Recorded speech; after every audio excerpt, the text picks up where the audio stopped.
hakuna zedima Jesu oya hakuna zedima Jesu oya hakuna zedima Jesu oya kuzotora wakeo hakuna zedima Jesu oya hakuna zedima Jesu oya hakuna zedima Jesu oya kuzotora wakeo otora watora kumusha watekusha hakuna zedima Jesu oya kuzotora wakeo ticha imba rio Jesu oya rekuchingamiza Jesu oya ticha fara pamwe Jesu oya kuzotora wakeo otora watekusha kumusha otora watekusha hakuna zedima Jesu oya kuzotora wakeo otora wakekusha otora wakekusha hakuna zedima Jesu oya kuzotora wakeo otora kumusha otora kumusha otora kumusha otora. Kwazivai vadiwa vateereri nevatariri vedu, toda kukuchingamidzai pachirongwa chedu Health Matters apo patinokurukura nyaya dzeutano. Donzvo redu rekuti tese tirarame upenyu husina marwadzo, tese tigone kukudza musiki wedu nemachengetedzero atinenge tichiita miviri yedu. Mwari vakatisika nemutoo inoshamisa. Mapisarema anobva atodaro pana Psalm 139 verse 14 inoti I praise thee because I'm fearfully and wonderfully made. Isu takatosikwa nemutoo unoshamisa. Munhu asikwa nemutoo unoshamisa hazvigoni kana kuti hazvina kunaka kuti utadze kuchengetedza muviri wasikwa nemutoo unoshamisa. Irresponsibility yako neni kuti tichengetedze miviri yedu, tite unane hwedu kuti tive vanhu vane utano. Pano paHealth Matters donzvo redu tinenge riri kuti tive neawareness yekuti utano hwedu hunofamba sei, tichitaura zvirwere zvakasiyana siyana period inoi season inoi tiripo panyaya yedrug awareness. Sekuziva kwatinoita kuti mwedzi waMei nemwedzi muna June tinenge tiri padrug awareness, ende madrugs aya ratova denda ratibata mukati menyika ino yeZimbabwe uye pasi rese tenderere. Ende tambenge tichitaura nyaya idzi kubva kumaepisodes edu ari kumashure uku. Kana usati wamboaona, ndinokukurudzira kuti enda social media handles edu eMandara. Chimwe chaunokwanisa kuita chakanaka kulike nekushare. Tiri kutaura nyaya yemadrugs, tiri kutaura nyaya yekurecover from addiction akasiyana siyana. Saka zvakakosha kuti ukangosheyawo uchipawo kuno umwe munhu watoita basa guru, watowitnessa zvawaisakwanisa kutaurira umwe munhu ari kuita madrugs kana mwana ari kushungurudza nenyaya yemadrugs, ukangosheyawo peji ino, ukangomutega, unenge watoita chinhu chakanaka. Ini ndinonzi Dr. Mbiriri. I'm a preventive health and lifestyle medicine specialist. Mukati mezuva ranhasi we have our guest who has been gracing us yes, for the past 2 weeks varipo pachirongwa chino. Regai tivape mukana wekuti chingamidza nekutaura zita ravo. Tinotenda vateereri nevatariri. Ini ndinoto Jacob Shamuyarira, founding trustee of Mbiriri Private Voluntary Organization. Tiri kushanda munyaya mental health, substance use and suicide prevention. Zvakare iniwo ndakamboitawo machallenges substance use, alcohol addiction for between the ages of 15 and 29. So now that I've sobered up, makore atifambe bichana nda recover. So takubatsirawo vamwe vari muproblem iyoyi nevamwe vane hama neshamwari dzine machallenges iwaya kuti vakwanisawo kusiya kana vanga vatopinda nekupreventa kuti vasambopinda in the first place. Ya tinoda kutenda nebasa guru ramuri kuita. Maybe muchidimbo mukangotitaurira kuti paizvi zvamuri kuona zviri kuitika munyika nenhau yemadrugs iwawa. Zvatiri kuona nezvirikuonekwawo nevamwewo varatidza kuti problem iyo iri kuramba yakati tekesherei munyika muno nepasi rose zvakare. Dzimwe nyikawo dzine machallenges iwayaya nemadrugs akatosimba asati atosvika kuno. Kuti dzimwe nguva tinoona kuti titori palevel iri nani. Tiri pari nani inika. Asi veAfrican Union vakaonawo kuti muAfrica muno problem iyoyi ichati wedzerei by about 40% by the year 2030. So between 2020 and 2030 zviri kutarisirawo nzi dambudziko irori richatokura. Kune ma-awareness ari kuitika aya, imi ndo mabasa enyu amune muchiita, hazvisi zvakutanga kuti dzikirere? Zvino ma-awareness anobatsira, asi ega. Nokuti nyaya inodiwa kuti dambudziko rikwanise kugadzirika. Panoda zvakati wandei. Ndofunga ndosaka nyanzvi dzakatokokwawo kuti dzione kuti muno mudzingaite sei. Vakagadzira a plan ine 7 mapila zvingatariswa kunzi zvakati zvinofanira kunge zvichiitwa. Kune supply reduction yekuti kuti vari kutengesa izvozvi zvevasungwe nevakutrafika. Kune demand reduction iyo yema-awareness zvinosanganisira zvatinoita pano tichikurukura paTV vanhu vachiona zviri kubatsirawo. Kune harm reduction, treatment and rehabilitation yekuti kana munhu achishandisa asati auda kumira zvingakwanise kudzivirirwa sei kuti asazvikuwadze nevamwe nebehavior yake iyoyi yemadrugs ari kuda. Then kune vaya vanenge vati vakuda kusiya vanokwanisa kurehabilitatwa sei, kupinzwawo muzvipatara nemamwe maprogram andati vakwanise kubuda mudambudziko irori.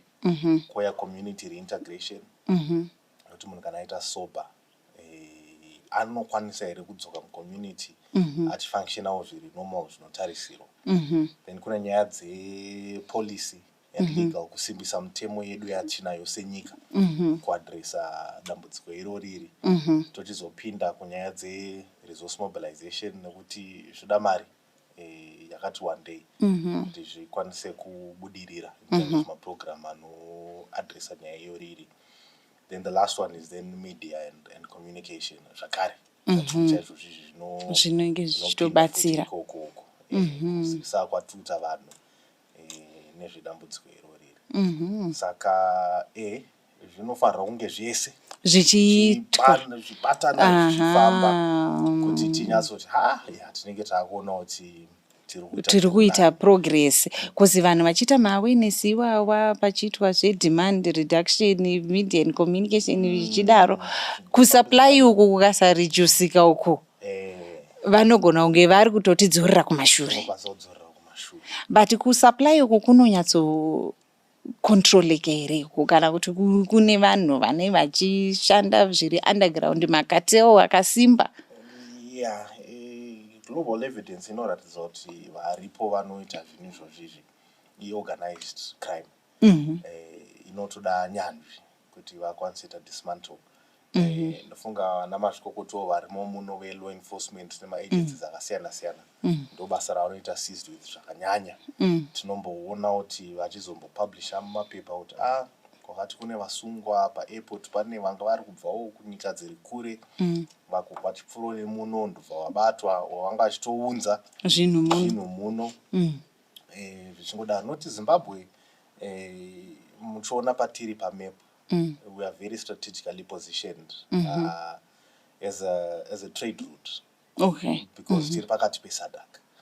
Vari kubva nezvinhu kumakungwa kunana Beira kunana Durban vanosvika ikoko kuti vapinde muroad vakuchienda manje through Africa vanofanira kupfura nemunhu. Alright. Saka muno madrugs agara anga achipfura zvawo kubvira kudhara kubvira kare kare.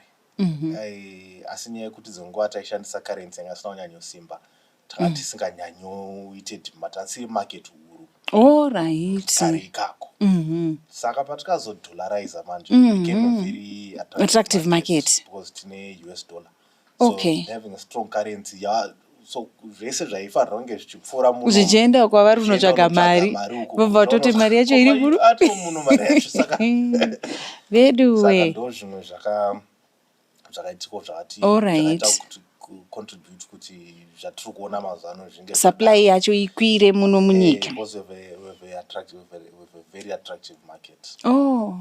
Asi basa rakaonda kudemand ndofunga because products will always chase demand.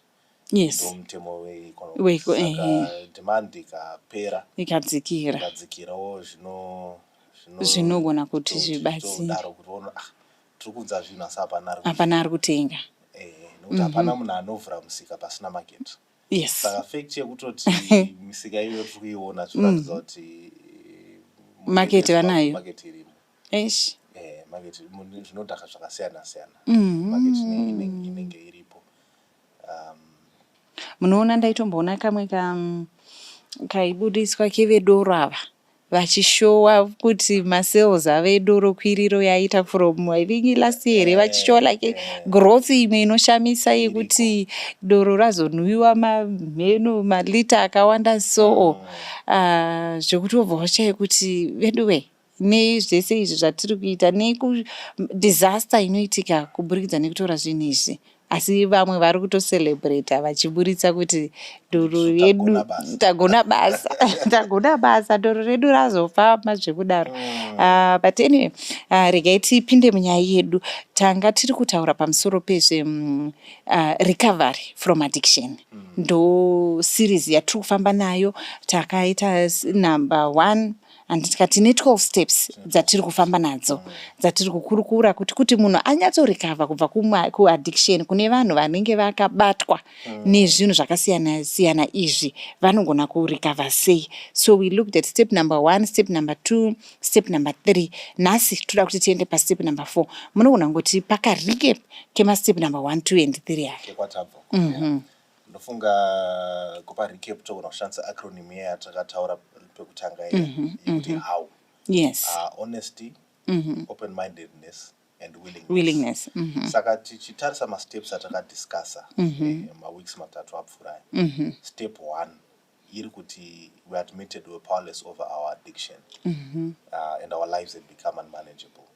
Step iyoyo chairi kuti tsvaga chairi kukumbira kuti tiite is for us to be honest with ourselves. Oh yes. Sando parotanga kupinda HW kutanga ndiwe kuva honest. Tazvibvumira kwatiri. Ndofunga takaemphasize kuna vasina kuona episode iyoyo mukadzokera kumashure. Takataura kuti honesty haisi yekuti you are being honest to mupurisa or to your wife or to the church or to it doesn't really have to be other people. It's being honest with yourself. Kutanga. Nokuti ukaona iwe wazvibvumira ndega kuti dambudziko rangu ndariona ndikuiziva. You are now set up kuti uchitanga kukwanisa kufamba mberi uchirigadzirisa. Then number 2 itikutaura nyaya ye-open-mindedness. So tikutaura kuti we came to believe that a power greater than ourselves could restore us to sanity. Dzimwe nguva tichitarisa mu-active addiction munhu unongosifamba kuti inini ndine higher power. Nditore higher power pachangu. So you struggle to see any other power outside yourself. Kana uri pakati pe-addiction pakanyanyisa. So this step is now saying, right, wabvuma kuti une dambudziko. You are now looking outside of yourself. Okay, kune rimwe simba rinokwanisa kundibatsira. Simba iri harisi simba randandishandisa nguva yese. Kutotsvaga simba ramwari ultimately ndo rinenge richitodiwa ndizvozvo kuti zvinhu zvigadzirike. Then step number 3 made a decision to turn our will and our lives over to the care of God as we understood him. Tiri kutaura kuti munhu wazvipira kuti ndoda kutsvaga simba, and you're now making it a conscious decision kuti ndakutsvaga simba ramwari. Sematauriro atiri kuita throughout kuti tutaura within the Christian context. Saka uri kutsvaga mwari wasinotendera kuti ndiye anokwanisa kundibatsira kubuda mudambudziko ratinaro. Then tochizopinda next step yatakuda kutaura nezvayo. Saka tikava honest with ourselves, tova open minded and tikaende tova willing kuti mwari vatibatsire. I think ipapa masteps iwawo akakosha kuti tigone kubuda mudambudziko iri. Kune vanhu vari maaddiction akasiyana siyana, ukasava honest to yourself haugoni kuti ubude mudambudziko iri. Ukasakwanisa kuti unyatsomira nekuzviona kuti idi rege ndinyatsoona kuti dambudziko ndinaro, pamwe pacho unenge uchinenedzera vamwe, pamwe unenge usiri kuda kuzvibudira pachena kuti dambudziko ndinaro. Saka tinoti iwe zvibudire pachena ugoadmita kuti idi iri dambudziko iri, zvekuti uti aiwa mugurupu mandiri munosendwa zvinhu zvakati michichichi, iwe admita kuti ndine dambudziko iri. Tova open and then tova willing nekutoziva kuti kuna mwari vanotidzikinura kubva kudambudziko iri. Takuenda pastep number 4 patakutaura nezvapo nhasi. Step number 4 inotaura kuti kudii? Step number 4 inoti made a searching and fearless moral inventory of ourselves. All right. Made a searching and fearless moral inventory of ourselves. Turikura izvo kuti turikuita tsvakurudzo yakasimba tisingatyi about mararamiro atakaita or about isusu mamiriro atakaita pachedu. Step iyi ndingataure zvakare kuti tikatarisa the first 3 steps dzatasiya kumashure idzi, masteps atingati uri kuita mentally or kuita nespirit, your mind and your spirit, kuti ndotsvaga mwari pfungwa uchidai. Step 4 is the very first step where you are expected to take action. Saka masteps edu 4 to 9 mchaona next episodes atichabata ari action focused. Aya 3 ekutanga aya ane ndeyokufunga nekutaura nekubvuma pachako. Saka step 4 patiri kuti you are making a searching and fearless moral inventory of ourselves. Tiri kureva izvo kuti munhu uchagara pasi, uchatora pen nepepa, uchanyora.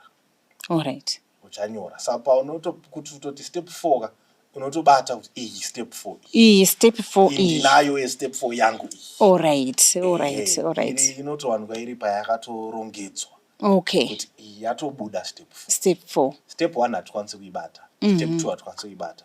Step 3 hatikwanisi kuibata. Asi pane zvinoitika mustep 3 zvaunotanga kufila iwe as an individual, kutofila difference.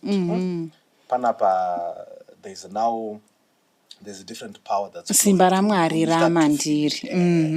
You start to feel it. Then ndiro rinokupa simba rekuti kwanisa kupinda manje pa step number 4 pa action steps.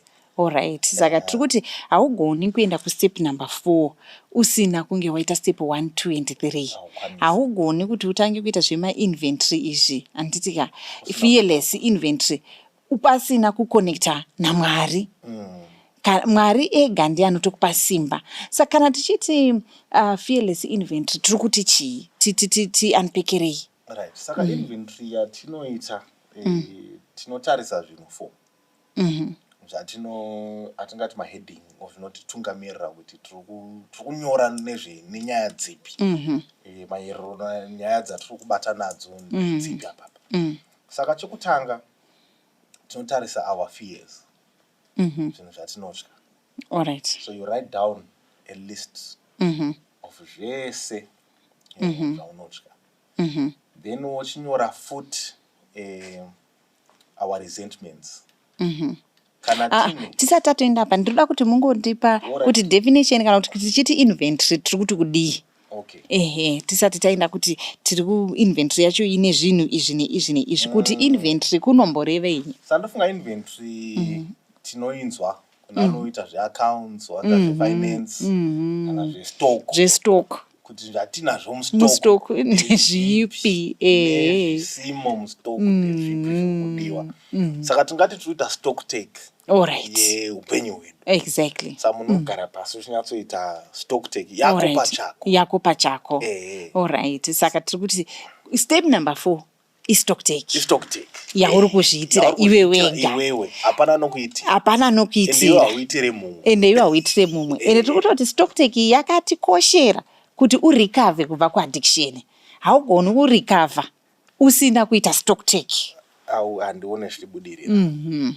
Alright, yes. Aiwa maita basa ndatoda kuti tinge tingori pamwe chete nevateereri vedu. Saka pane pfungwa yabva yatondibata muchitsanangura kuti I think very important kuti mati haugoni kurecover usina kuita stock take. Ndafunga tinosangana nevakawanda. Munhu anokwanisa kutaura kuti indane 5 years ndisina kumbomwa kana kutora chinodhaka. Asi ndiri kuona upenyu hwangu uchingoramba uchingodzokera muka old behavior. Dzongo yatinoti dry drunkism. Okay, dry drunkism. Alright, dry drunk. Hausi kudhakwa asi mabehaviors achingori mamwe chete. Alright. If not worse. Okay. Saka zvazvinenge zvirande zvekuti munhu akwanisa kusiya zvinodhaka asi haana kurecover. Alright. Unogona kusiya but usina kurecover. Finish. Because ndo atuti uri dry drunk. Uchiri wakadhakwa but hauna kudhakwa hako nemutoriro nezvinobata. Saka inenge yabehavior. Alright. So zvinhu zviri quite common. Okay. Kupinda through phase iyoyo. Alright. Aiwa tiri kudzidza kuti munhu anogona kusiya zvinobata but asina kurecover. Usina kurecover. And ndosaka taitaura kuti step 3 yedu iyayi haiuite obva wati ndapedza, ndatsveta, ndasendeka apa kunge zvatinoita nemacourse.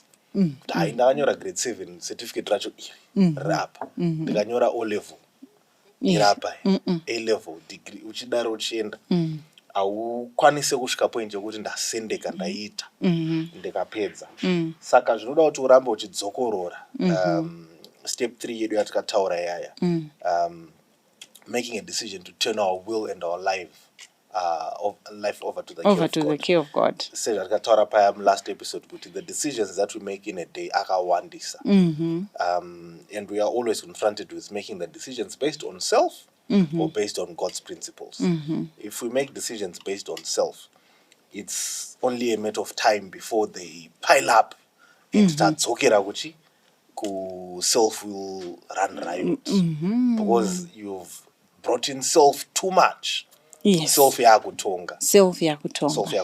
But if we bring in more of God's will in our daily decision making, tinoona kuti tiri kufamba more towards the path of righteousness. Saka ndingati ndati ndanyatsoita nyanzvi yokuita izvozvo. There's so many mistakes that I make every day. But ndo panozouya ma-inventory edu aya manje kuti wakuchigara pasi uchiita inventory yako.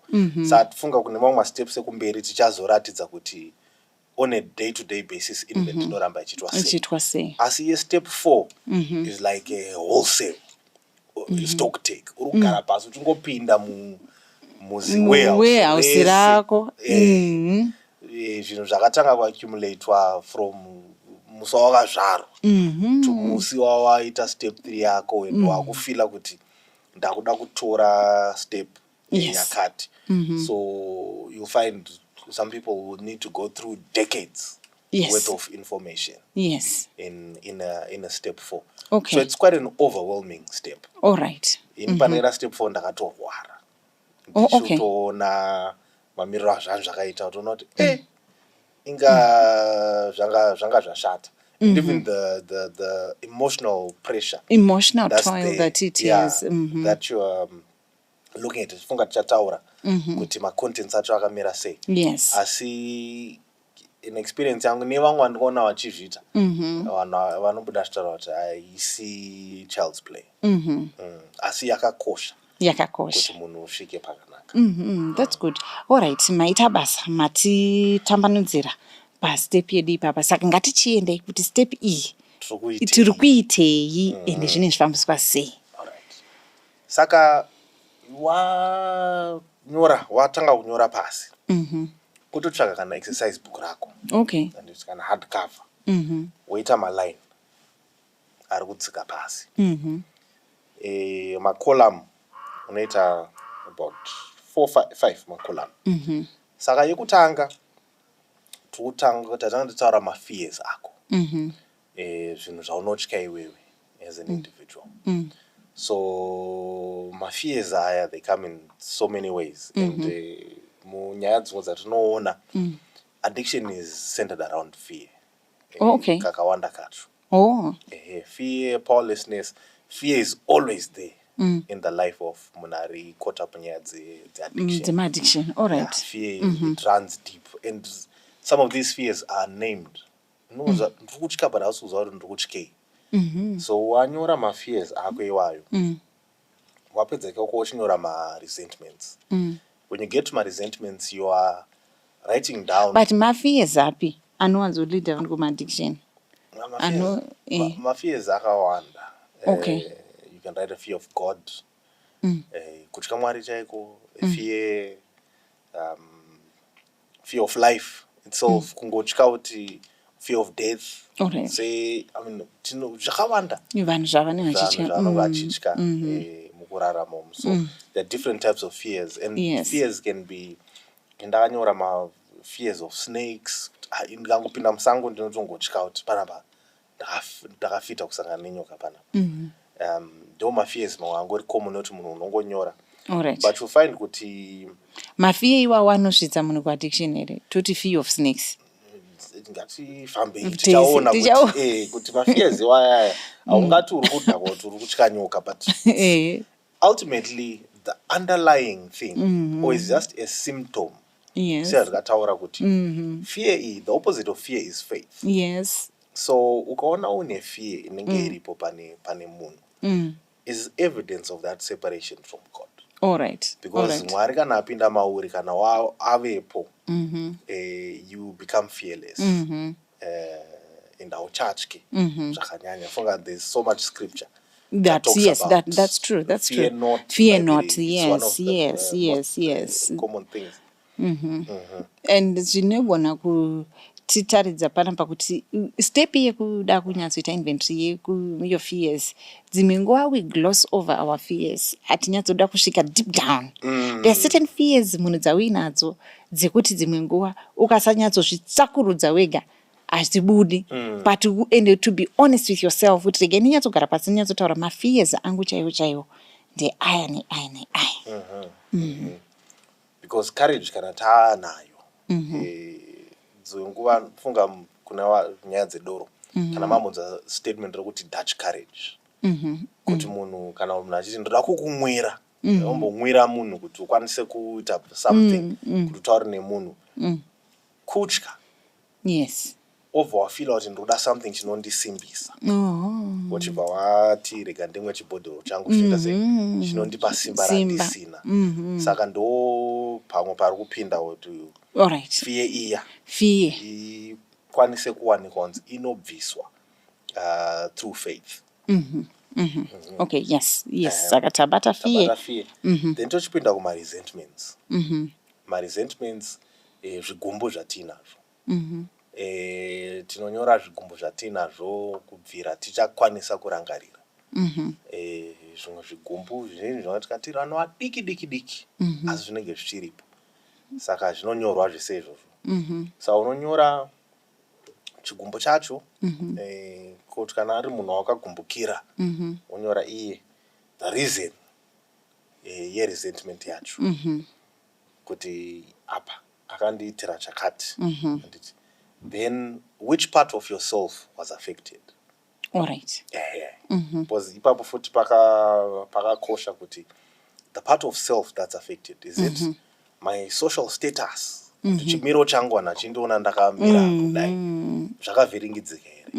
Kana kuti was it my security? Munhu kutadzira kwakandita kwakatondiita kuti ndinge vulnerable. Kana kuti is it loss of income kana zvekudya or whatever.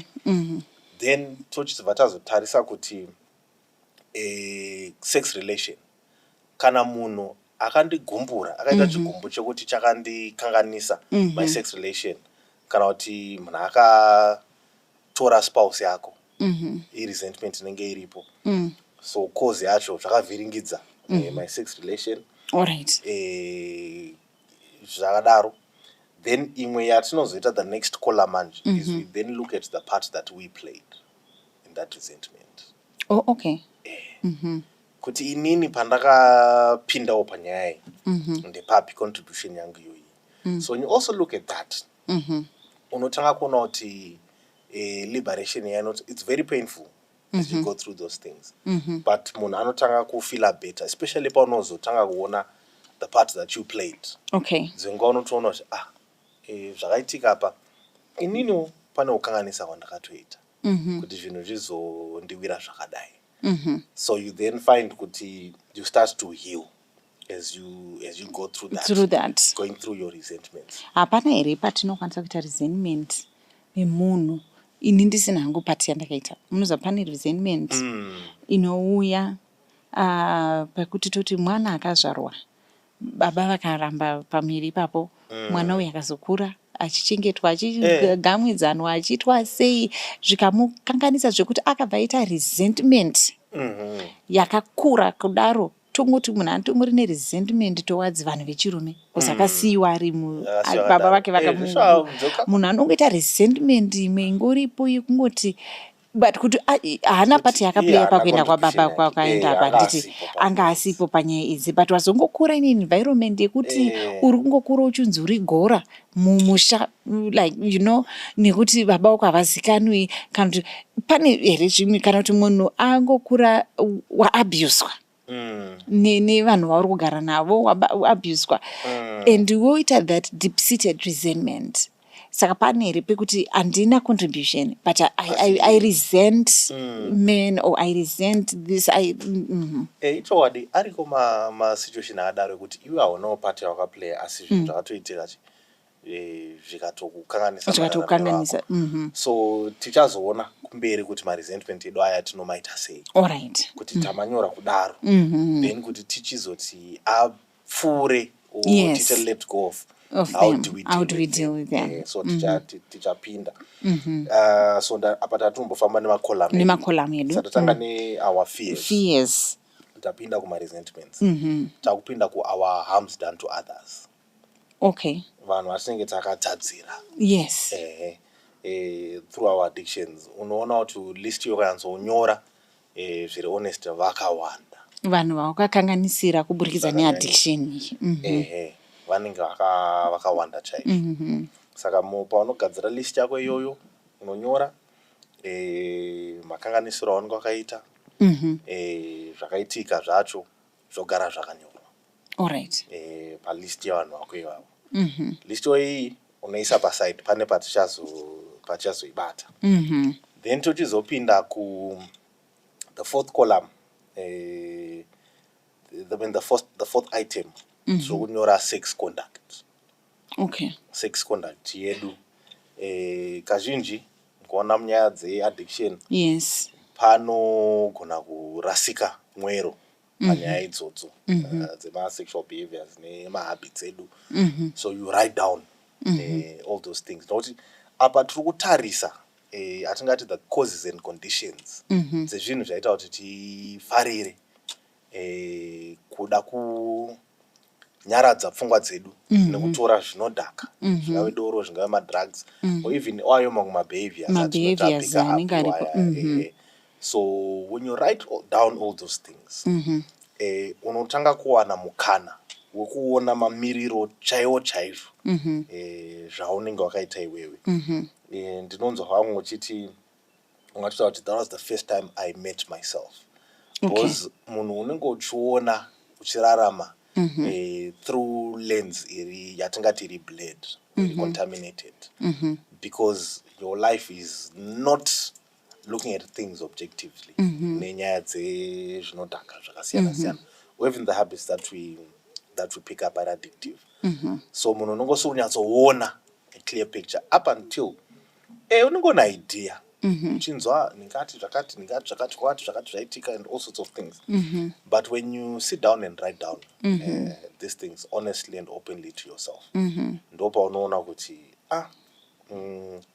zvinhu hazvina kunyatsomira mushe mararamiro angu, and there's the need for change. And it's not only pauri kuda kurecover pauri kuda kusiya zvinodhaka, but step 4 iyi tinotokurudzirana kuti munhu unofanira kuita kamwe chetewo kaviri pagore. Okay. Because you find kutogara uchizviitira stock take yako munhu every time gara uchiziva kuti zvinhu zvangu zvakamira sei. Hazvina kumira mushe. Indofunga nditori due for another one. Okay. Because unomboona kuti ndinenge ndiri kuti rasikei in certain aspects of my life.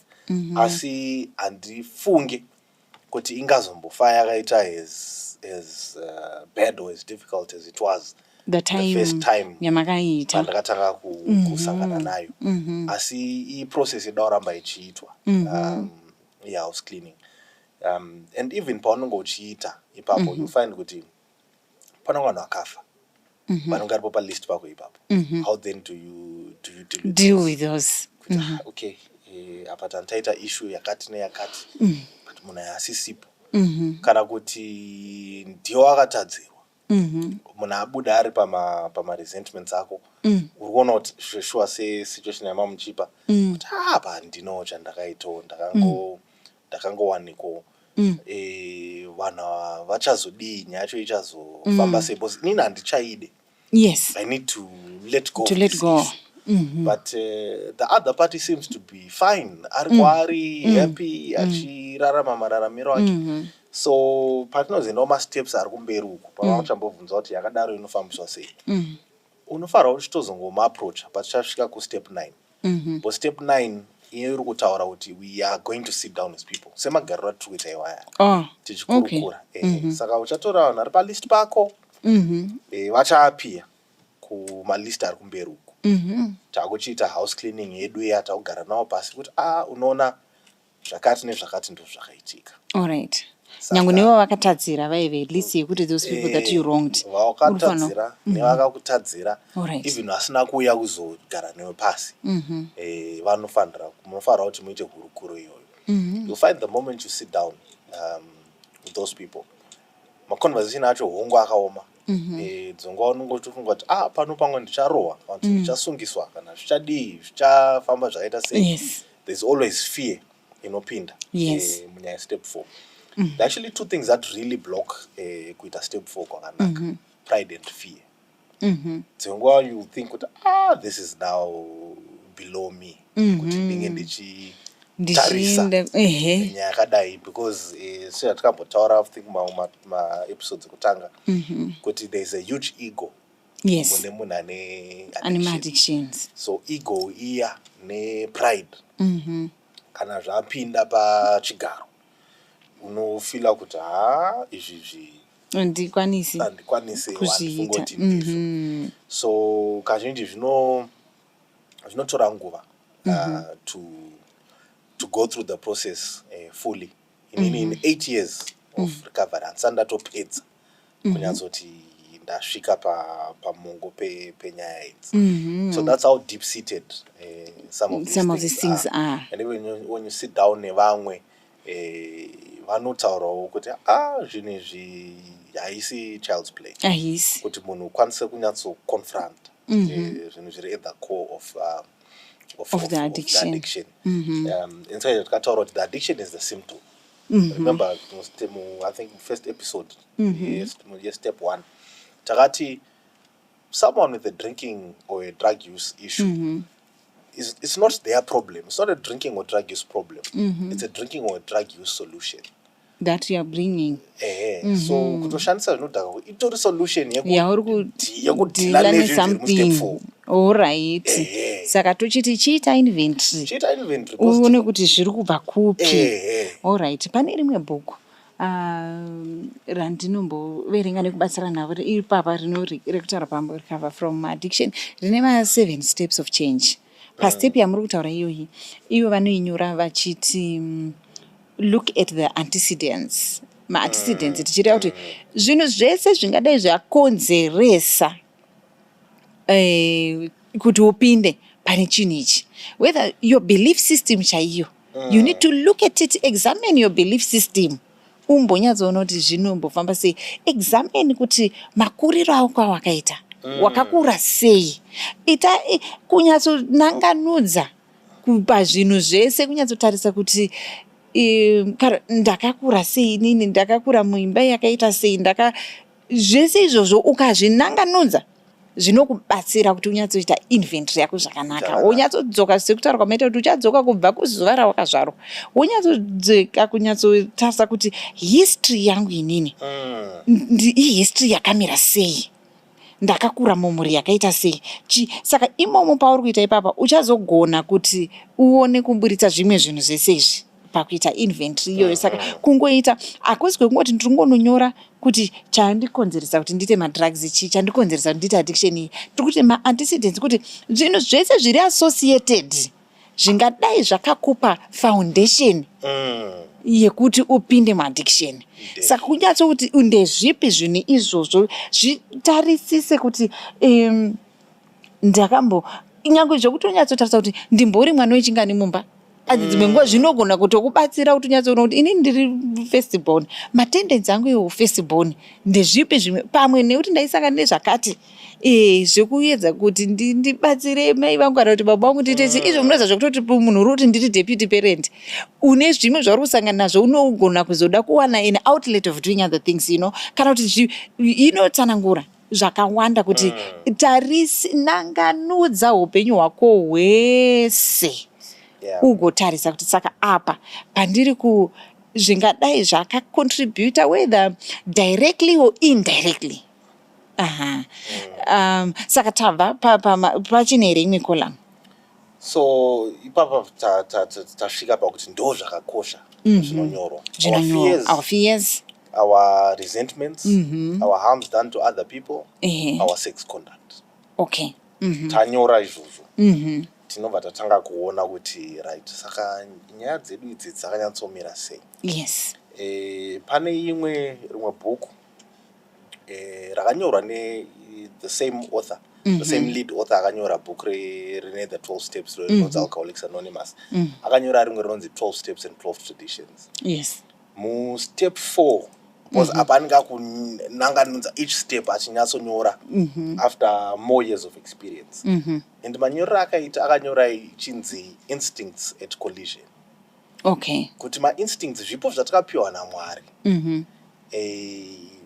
muupenyu hwemunhu ari caught up in addiction zvinenge zvichishandiswa nemutoo usiriwo. Unenge usina kumira zvakanaka. Saka ndichangoverenga mbichana from matangiro anoita nyaya yake, and ipapo pandakaverenga chapter iyi or rather ndakainzwa ichiverengwa navangu ndakagara ndikati iyi chapter iyi ndinofanira kuritsvaga bhuku iyi. Because ataura kunzi creation gave us instincts for a purpose. Without them we wouldn't be complete human beings. All right. If men and women didn't exert themselves to be secure in their persons, made no effort to harvest food or construct shelter, there would be no survival. And if they didn't reproduce, the earth wouldn't be populated. If there were no social instincts, if men cared nothing for the society of one another, there would be no society. So these desires for the sex relation, for material and emotional security, and for companionship are completely and perfectly necessary and right and surely God-given. Yet these instincts, so necessary for our existence, often far exceed their proper functions. Saka ndo zvinhu hatinenge taakuchiita manje munyaya dzedu dzeaddiction kuti hatichakwanisa kunyatsobhalansa ma-instincts edu aya and tiri kusangana navamwe vanhu vane mainstincts avowo. Mainstincts aya ndo paari kudhumana. kulaita. Ndo panenge achidhumana, ndo paakunyorwa malist edu aya. Our resentments, our harms done to other people, our sex conduct, because pasangana ma-instincts ari kupesiwa ma-objectives akatisiyanei. Saka munhu tadhila nezvinhu izvozvo takufila so or feel bad, and takuchiziva manje kuti tine kadrinki or kanhu kanoputwa or behavior katinoita pick up to help us feel kutinyaradza. Saka patinogadzirisa ma-instincts edu panenge aenda mudondo paya, tamanyora pasi takukwanisa kunyatsoona how we can fix things and matools ekugadzirisa. So ndo anozotera nana step 5, 6, 7, 8, 9. So between 4 and 9 ndo anonzi the action steps. We have to take action. You have to take action. Uri kutosumuka uchitoita something kuti ukwanise kuadressa ma-issues. Uri kutosimuka uchiita something kuti ukwanise kuadressa ma-issues. Ndinoda kuti ndiverenge panapa mukatarisa mukati mebhaibheri panototaura pana 2 Corinthians 13 verse 5 inobva yati examine yourselves to see whether you are in the faith, test yourselves. Do you not realize that Christ Jesus is in you, unless of course you fail the test? And it is saka parototaridza kuti zviexamine. Saka invent ratiri kuita ndekuti zviexamine pachako iwewe. Asi ndobva ndafarira imwe text iri panapa iri pana Psalm 139 verse 23 to 24 inotaura chiti, search me, O God, and know my heart, test me and know my anxious thoughts. See if there is any offensive way in me and lead me in the way everlasting. So ini ndiri kuedza kufunga kuti tichibatanidza 2 Corinthians iri kuti examine, anditi zvitarise iwewe, tobatanidza naDavid ari kutaura pana Psalm 139 apa kuti search me, kuti tiite proper search, kuti ndizviexamine ndega handizvikwanisi kana Mwari vasipo. Saka ndochoti Mwari chiuyai mundibatsire kuti daima. David ari kuti munotoziva paanonyora paPsalm 139 ipapa kuti munotoziva ndimakaruka miri wangu, zvese zvangu, you know my inner parts. Chindibatsira because dzimwe nguva when we are doing inventories we gloss over, hatinyatsode kusvika pane palevel pari uncomfortable when you are doing an inventory about yourself, pekuti unokwanisa kuona kuti let me ndinogumira apa because handizoda ndomborega ndisasvike pazasi. But kana Mwari vachitibatsira uchiti Mwari chindibatsirai kuti munyatsotsvakurudza zvinhu zviri mandiri izvi zvandisvitsa kuaddiction, kana kuti zvinhu izvozvi mukukanganisa, nekuti une vanhu vaukakanganisira wabatwa neaddiction iyoyo, nekukanganisa kwawakaita, zvese izvozvo kukanganisirwa kwawakaitwa nevamwe zvacontributa. Unotoda kuti Mwari ndibatsirei ndigone kunyatsova kuti pauroita inventory uchitarisa kuti ndevapi vanhu vandakakanganisira, zvinoda kuti uzvihambule. Ugone kuti maybe rege nditoti mutibatsire pa ndapi ma-qualities anodiwa nemunhu kuti anyatsokwanisa kuita proper inventory of themselves. Handifunga kuti pane ma-qualities asi sematauriro amaitaya kuti chakakosha kudedza Mwari, which is why step 4 comes after step 3. Yes. For step 3 taita willing. Right? Mwari chiuyai pano wempindire ndatosarenda zvese kwangu. And ndokufarira zvamataura kuti it's a humbling exercise. Inotoda humility yakasimba. And tinombotaura kuti oftentimes humility comes after humiliation. It's actually quite humiliating to yourself, which you're not, is this the person that I have become? The extent that I have gone. The extent kwandasvika undikweyo. And paunotozopinda through kuzosvika kunana step 9 uku wakunyatsogara pasi nevanhu chiti unoona shamwari, this is what actually happened. Apa ndakakanganisa ndokumbura kuti ndiregerwe. It's a very humbling experience. And you'll find that at the end of it all, it's ego deflating. Because chiri kuvhiringidza munhu ari caught up with the life of addiction is the ego, it's our pride, it's our fear. Mukaona ma 12 steps edu aya funga parichapedza our final episode. We are really going to discover kuti step 1 ndiyo yega ntaura addiction yedu.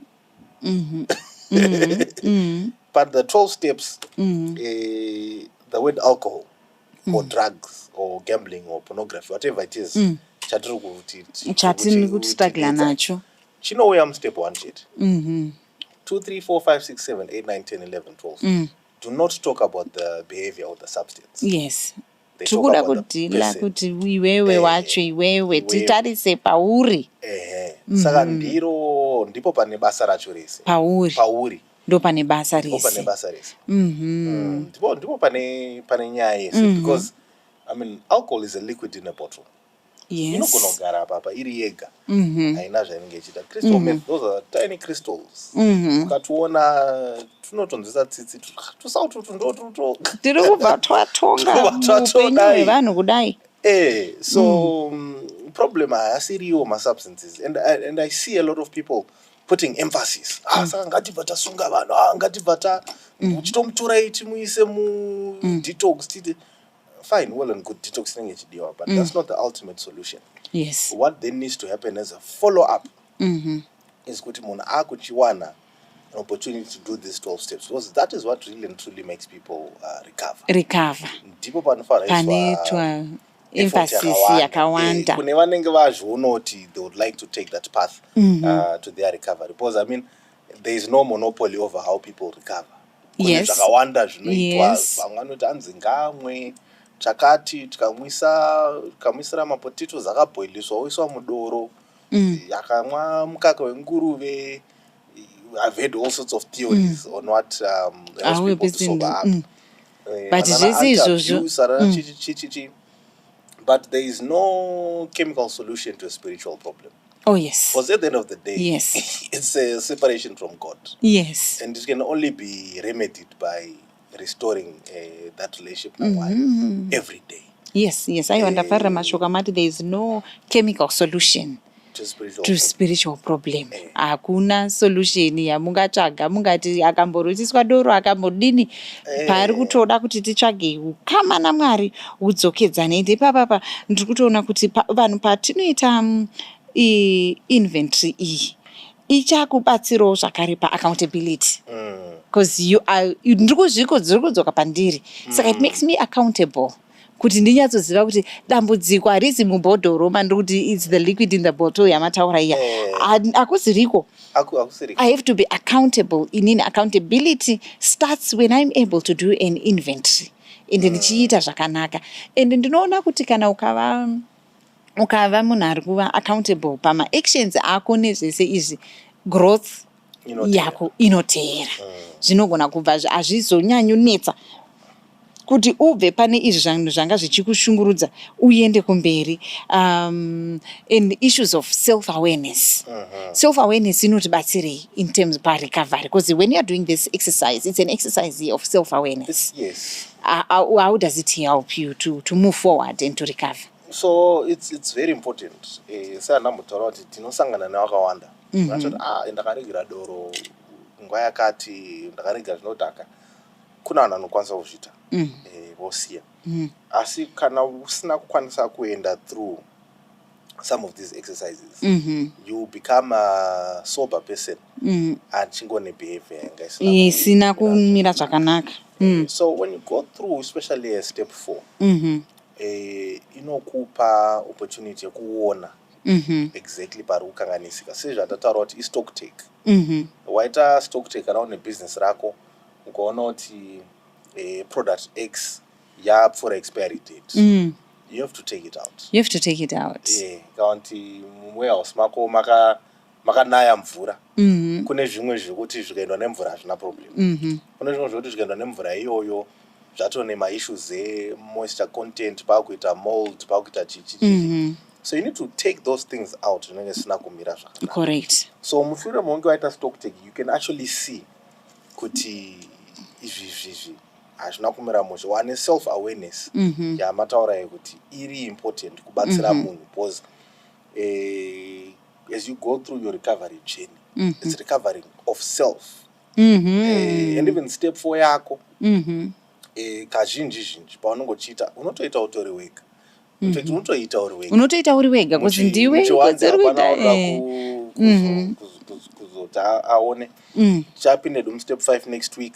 Step 5 you are now sharing your step 4 with to yourself, admitting to yourself, to God and to another person.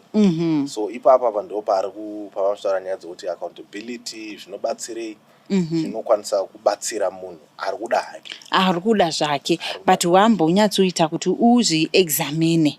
And I'm sure sekungotaura kuti kuita kuzi tabva pastep 3 pekuti ndakugaidwa naMwari. Saka this exercise moral inventory iri kutoshanda lens riri spiritual raMwari.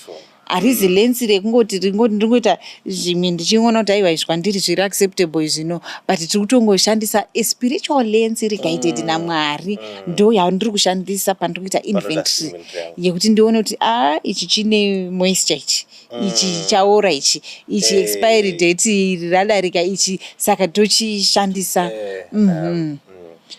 And also I think just to add pandaona kuti spiritual lens painonyanyopinda is eliminating fear. Seanotaura kuti muupenyu hwevanhu ane addiction, fear is such a big thing. It's a big thing that you have no idea. But fear inenge ichibvepi. Yes. And even the fear of doing a step 4 is massive. Yes. Procrastinate ndichaita step 5 yangu ndichaita ugoiverengera. Some people even hold on to it for years usina kwanisa kuita. It's because fear inenge isina step 3 inenge isina kuitwa zvakanaka kuti ndiwane simba kuna Mwari rekuzoita overcome fear. Anditika because we have to overcome fear. For God did not give us the spirit of fear. Bible rinodaro kuna Timothy kuti hatina kupiwa mweya wekutya, tinofanira kunge titori nesimba rekuti tiite step E. Maybe mashoko edu ekupedzisira takutoconcluda time yedu yakwana pakubatsira because tine vanhu vari vane vana vane hama dziri muaddiction dziri muchichi aita isusu. How do we play any role in helping someone do the step number 4 inventory? How do we support a person? It's not our step to do kana tisiriso tiri muaddiction.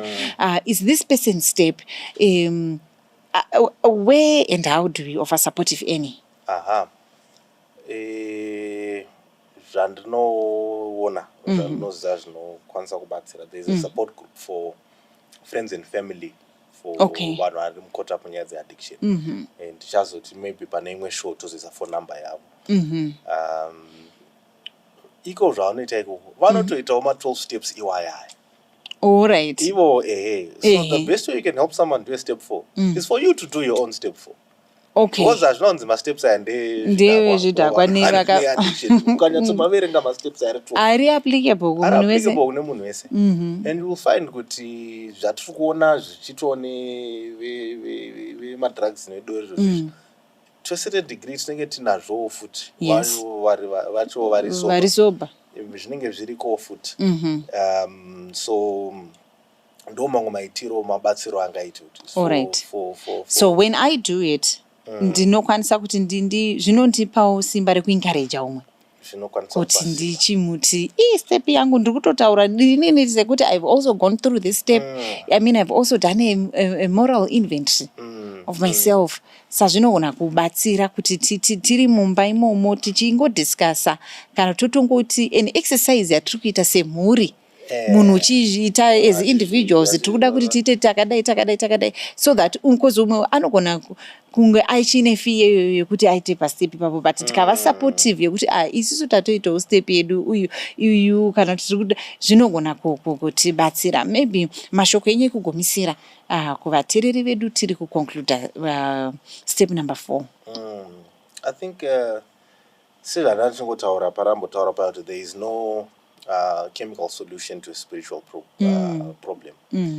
Ukakwanisa kuita step 4 yako, in the other steps that follow, a lot of great things come and happen kune munhu anenge azvipira kupinda muizvozvo izvo. Saka hongu zvinotyisa, asi nesimba raMwari we'll find kuti we can do our steps zvakanakisisa, steps 4 to 9. And inini kuuya kuno paTV tichikurukura kwandirangaridzawo futi kuti pana zvitaure pamwe nachiona kuti apapa kunyange wangu ndouyambira vamwe asi inini I need to go back and fix pakati. Saka zvinobatsira keeping ourselves immersed in the program. Zvinoita kuti vanhu tikwanise kusvikawo pari nani. And kuna anenge achityawo kuitawo masteps aiwa usanyanyotya zvakanyanya, dzokera kustep 3. Kuona step 4 yatanga kurema, dzokera kustep 3. Kuona step 3 ichirema futi, dzokera kustep 2. Kuona step 2 kurema, dzokera kustep 1. Because each step inofamba based on merit yawabva nayo kumashure. Zvinodyidzana. That's right. So ndo zvinokusimbisa kuti ukwanise kuita kuenda zvakanaka. That's good. Aiwa, tinoda kutenda tiri kukurudzira munhu wese sezvataurirwa panapa kuti inventory iyi, moral inventory haimirire kuti uri munhu akabatwa kana kuti ane addiction. Ngatigonei kungoiita.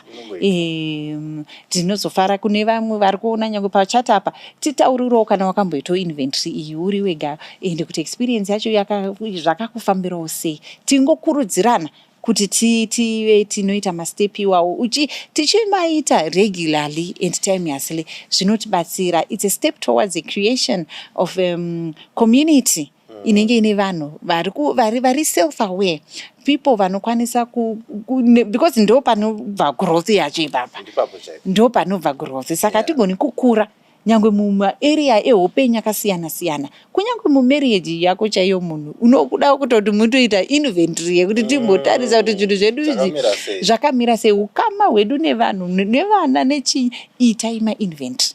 Zvinogona kutibatsira. Ende zvikuru sei takatarisa kune vanhu vatiri kuti varikave kubva kumaaddiction akasiyana-siyana, step iyi yakatikoshera. Asi hatigoni kuita tiri toga, inoda tambogona step number 3. Simba raMwari ndo rinotigonesa kuti tiite step iyi. Mwari vatiitire zvakanaka, Mwari vatikomborere. Tatenda. Baba ndouya kwamuri, hakuna umwezve kutimbanisi yandega ondinoyendepi ndodahira iye zvino Jesu wandifira ropa rakera parara kuchenesa ini mwana wenyu ndomdawira ndinzwe simba renyu zvidiso zvangu zvazadzwa mune ino nguva ndodahira iye zvino Jesu wandifira ropa rakera parara kuchenesa ini muvambiwe rudawiro ndotarisa imwi ndogashira chipo chenyu ndiponeswe nacho ndodahira iye zvino Jesu wandifira ropa rakera parara kuchenesa ini ndodahira iye zvino Jesu wandifira ropa rakera parara kuchenesa ini ropa rakera parara kuchenesa ini ropa rakera parara kuchenesa ini